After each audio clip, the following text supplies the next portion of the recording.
ជាផ្សារតនេត្រាក៏ចាំដើមស្រងពេលនេះមិនដូចពេលមុន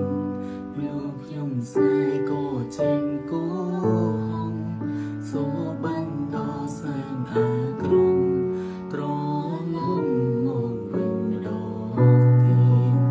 ហើយដោយគូហងរំលៀងដែលស្រឡាញ់មិនចង់ឲ្យ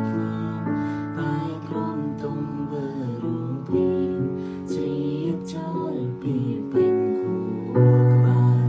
តែជឹងនេះជាគ្មានស្វាយខ្ញុំហឹងហើយខ្ញុំចង់សងរាលែងចង់ឲ្យវាពីបានគួបអាងជាបាលបេដូង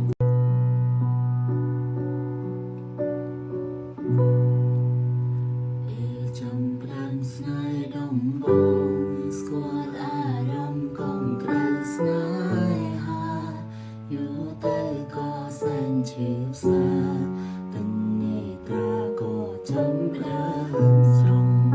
ពេលនេះមិនដូចពេលមុន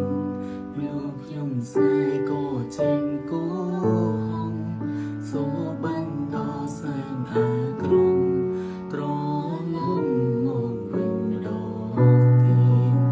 ហើយដោយគូហងរំលៀងដែលស្រឡាញ់មិនចង់ឲ្យ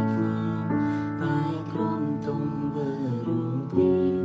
ជ្រាបចោលពីពេញគូក្បាលតែជឹងនេះជាគ្មានស្វាយខ្ញុំហឹងហើយខ្ញុំចង់សង